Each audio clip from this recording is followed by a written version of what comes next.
Danny Flexon here for SecondsOut. Delighted to be joined by now the only face of SJAM Boxing. We've got Shane Watson too. Shane had a bump since... Shane's had a bump, mate. Shane's leading now, yeah. Playing with the big dogs now. Yeah. Lovely. Well, maybe I should have interviewed him, but we're here now. Adam Morallee, SJAM Boxing. Obviously, Sam Jones, long-time partner, friend as well, of course, has moved on to Probellum. What's your reflection on it? Wish him well, but a loss. I love Sam. He's my brother, right? We built it all together, but he's just had a huge, massive opportunity come to him. Probellum, big promoter, going to do big things, I think, and he's going to be their UK face or starting off kind of around that area. So a huge opportunity for him. I couldn't stand in his way. I mean, he's still friends with all the boxers. He's mates with them. He's still going to be talking to them and giving his opinions, you know, because he's got strong opinions on things. But yeah, he's no longer with us. How do you go about filling that Sam-shaped void at SJAM? I don't think you can. I don't think you can fill a Sam Jones shaped void. I think what you can do is, you know, what Sam did, when you actually look at it, was more akin to promotion. He obviously was a great manager and he managed people very well, but he brought that extra to us of that layer of promotion. Now, with a Joe Joyce, you might have said Joe's a very quiet guy and he needed a Sam Jones. I think he did. I think Joe did need a Sam Jones early on in his career, but now I think Joe's a big enough guy, he can speak for himself. So I think that level of promotion that Sam brought, I don't think we can reproduce. I can't go to the market and put a job advert out for a Sam Jones. This is a one-off. You have to invent one. But I think management, we can always sort management out. That's just about, you know, hard work, relationships, etc. I can replace that. I can't replace Sam Jones, and it's going to be on the promoters to do more promotion. Did you have to have conversations with some of the fighters? Because Sam seems particularly close to a few of them in particular and kind of reassure them that they still get the same level of service and dedication, and that Sam moving on didn't necessarily mean they would have to consider their future. I mean, it was challenging. We spoke to pretty much all the fighters. He's not just a huge part of the business. He kind of was half, if not more, of the business. So, of course, we had to talk to everyone. We spoke to all the boxers and they understand it. They understand what Sam brought to them, what he brings to them. And like I say, he's not gone to another planet or anything. He's still around. He's still, they're still his mates. He can't just disappear. But, you know, he has another job now. He's a promoter and we're managers. And it's important, as I've said to Sam, it's important, you know, it's not BS. This is real. There is a distinction. Sam and I are going to have different conversations now. When some of our boxers, you know, Florian's non-exclusive at the moment. He's on Boxer, he's boxed on Matchroom shows. Sam for Probellum might want to have a conversation with him about Florian Marku. I've got to do the best by Florian. I'm not going to be some sort of servile guy who feeds all my boxers to Sam Jones. It's not happening. So we may have a different sort of relationship, but he's still my man. We're going to replay that clip when Florian signs with Probellum. Probably, when every SJAM boxer. Yeah, please don't replay that clip. Never, I'll bury it. Is the name going to change? SJAM becomes SWAM or? No, the name's not going to change. Business is the business. Sam's was a massive part of it, founded it, and it's got a brand under that now. So no, it's not going to change.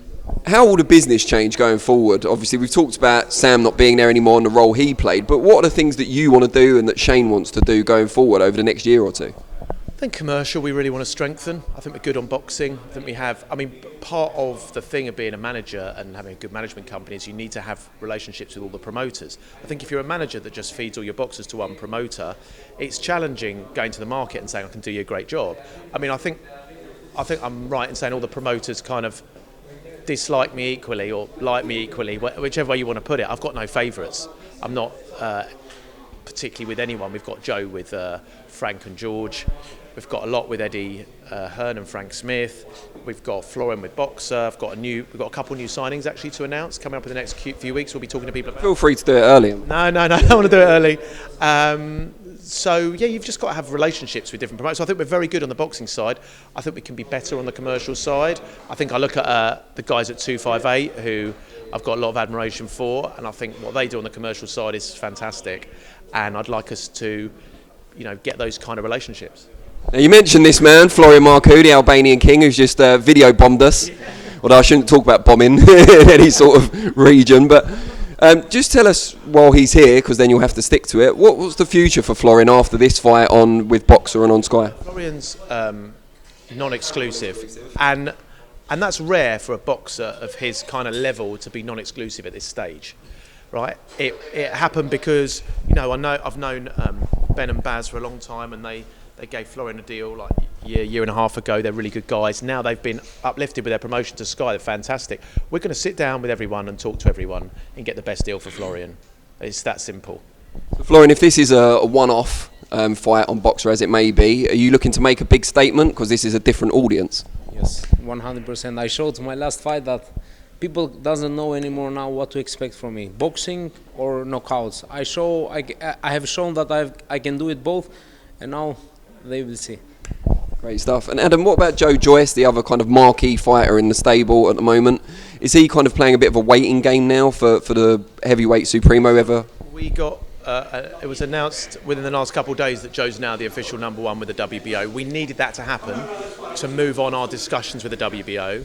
We're discussing with Frank and George, they're discussing with the WBO the next move. It's all pretty sensitive at the moment, but we want them to enforce that mandatory. Now, whether they're going to enforce it before Usyk Joshua, I think they'll probably let Usyk Joshua happen, but it's interesting to know what's going to happen to the belts. Are all the governing bodies going to allow the 3 belts to be on the line, Usyk Joshua, or will they start to fracture? So we're pushing very hard for Joe to get his shot 2022. I'm guessing as well that if they do allow Joshua Usyk rematch to happen, you'll be pushing very hard for Joyce to get his shot before Dillian Whyte gets his WBC shot. Listen, what Dillian does and what Tyson do with the BC is their matter. It's the WBO mandatory should take place now. If it doesn't take place now, it must take place once Joshua Usyk finishes.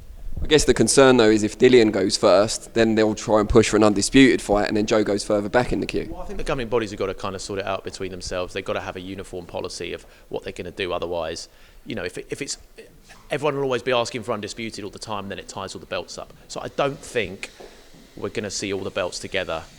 I don't think undisputed is going to happen.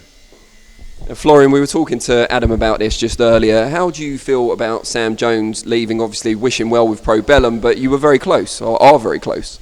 Yes, we are still close. Doesn't change our relationship. This is a job. He have to do his job. He changed, but he's okay. I wish him all the best. We speak. He's my friend. He's my guy. He will always be. Doesn't change nothing at all. But we are in a different team right now. Adam, give us your take on Probellum just generally, because I'm getting like a press release a day linking up with various different promoters and management teams around the world. How big a player can they be from your kind of experience talking to Sam and so on? Yeah, look, I know Harrison Whitman very well. He was the general counsel at Top Rank, and he's now, I think, their chief exec. He's a great guy. He's, got tremendous boxing experience. I think they're going to be, and Richard Schaefer's there as well. Again, a good friend and someone with lots and lots of experience in the industry. I don't know how big they can become. They look very big internationally to me.